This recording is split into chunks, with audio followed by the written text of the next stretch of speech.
Well, guys, I didn't get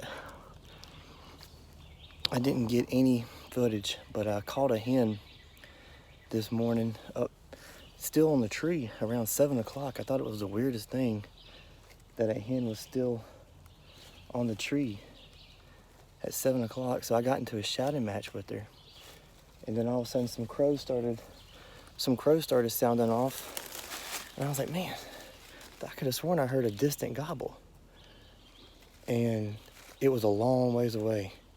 So I just started pitching my calls towards him, and it's getting closer, getting closer, getting closer. Before I know it, I'm engaged with this bird, and he's working in. So I'm starting to call a little less frequently.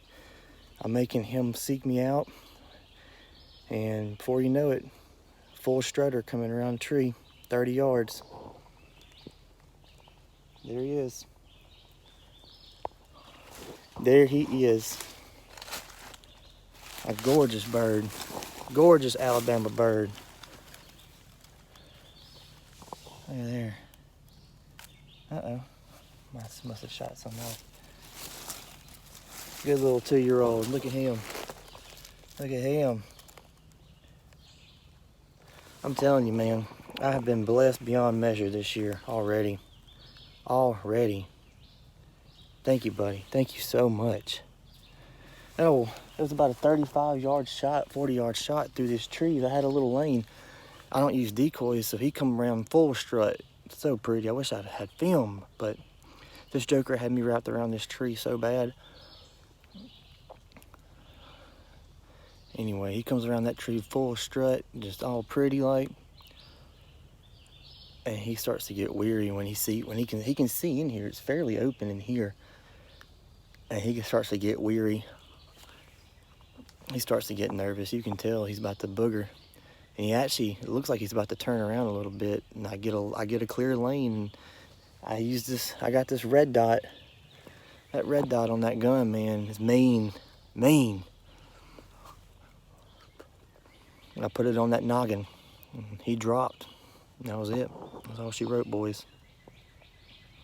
Thank you. All right, well, I gotta hurry up and head into work, so I can't really do a sit-down interview with the bird hanging from the tree. I guess that's one of the bad things about hunting before work. You can't really enjoy the moment, but I guess the long story short is I was in here yesterday, and I heard, I'm guessing this bird and another one gobble down in the bottom down in there. I was on the other side of the creek yesterday and couldn't get in close enough in time.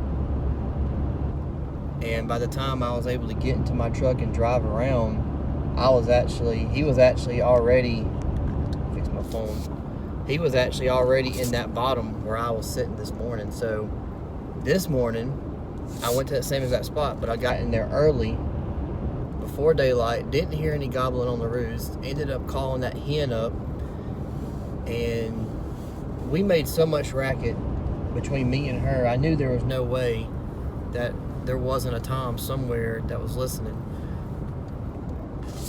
So she actually she went off along her way, and she did some cackles as she was cutting as she was walking away. So there was a lot of noise being made. So I'm like, man, there's got to be a bird somewhere around here hearing all this. And about that time, a crow hollered out behind me, and I could hear him. He hammered. He sounded a long way off though, so I'm assuming he had heard us while he was still on the limb, decided to get down and come check out what was going on. Either way, he gobbled that first time at that crow, and he gobbled again at a crow, and I started pitching my calls to him to try to get engaged with him. And he didn't seem like he was very interested, to be honest with you. I didn't think that I was going to get engaged with this turkey. And he ended up I gotta fix my phone, sorry. He ended up coming in closer and closer, and I thought he hung up just for a second, because he stayed on the other side of the stick stuff for a while, and he gobbled maybe 2 or 3 times behind it. And then he started responding to my calls. And when he responded to my calls, I gave him 2 quick cuts, and then I shut up. I didn't make another noise. And I don't know, maybe 5 minutes later, 5 or 10 minutes later, he come walking around a tree in full strut. Just all, I wish I had my camera cut on and recording, because he was so pretty coming around that tree, just blown up. But, you know, I feel blessed to have that moment with just me and him there for a little bit. I had him actually in my red dot on my gun. I had it on his head for a good solid 2 minutes, waiting for him to kind of come in either a little closer or at least give me a decent shooting lane. And that was when he started getting nervous. And the first shot that I could take, I took it, and it ended up being about a 40-yard shot. But it rolled him up pretty good. That Mossberg is no joke this year. So, lesson learned, I guess, or whatever you want to call it, from the past week and today and yesterday, is just be persistent. I mean, there's a lot of pressure, but if we're at the stage right now in the season to where birds are going to start being lonely, and they're going to start looking for love in the wrong places. So you just got to be out there. I mean, anybody in the world could have just gotten up this morning after that hen took off, or went to another place without hearing a gobble on the limb. I mean, I was in there. I was 900 yards in that creek bottom on the side of the creek, and I had confidence in this spot that was where these turkeys wanted to be. And it seems to be true. I mean, even my other bird I killed in the creek bottom. So these creek bottoms right now are definitely where these turkeys want to be. We got a storm coming in later today, so the pressure might have helped out with him not gobbling. I don't know. You never know with these kind of things. But either way, 40-yard shot, that red dot Mossberg, true lock choke with them long beard number 6s did it again, and he didn't stand a chance. My first bird this year on opening day was a really quick, he came running in, I shot him as he came running through the bushes. This one I had to actually wait on for a little bit to give me a clear shot. Man, I was freaking out. You always think to yourself that it's not going to work, he's going to turn around, he's going to get hung up, and then all of a sudden they come walking around that backside of that tree, this big old red head and puffed out, and looking all pretty. You almost not want to shoot them. So either way, I'm still gonna smoke my cigar, and we're still gonna do this thing, and I will get back with you guys later.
Back in this spot from earlier this morning where I called up all those hens, and we're gonna do an evening sit or afternoon sit. It's 2:30 in the afternoon right now. Just gonna get out of my work clothes, and then we're gonna hit it.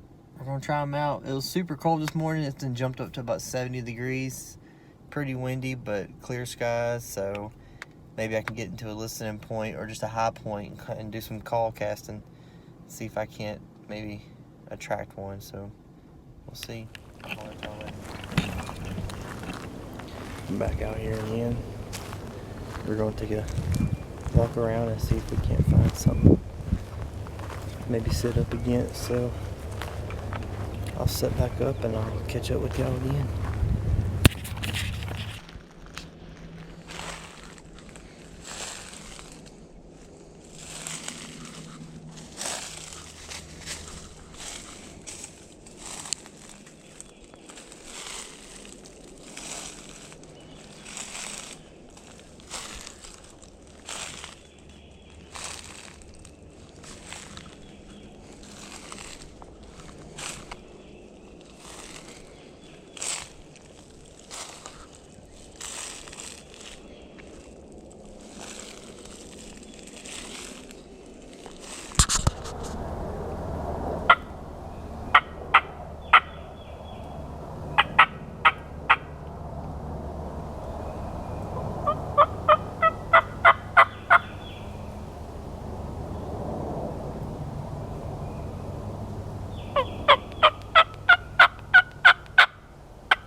I gotta head out. I got some things to take care of at the house, but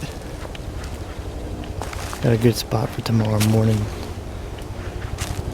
I'm gonna try to come in here before daylight. See if I can get up on them. It's gonna be a good day tomorrow morning.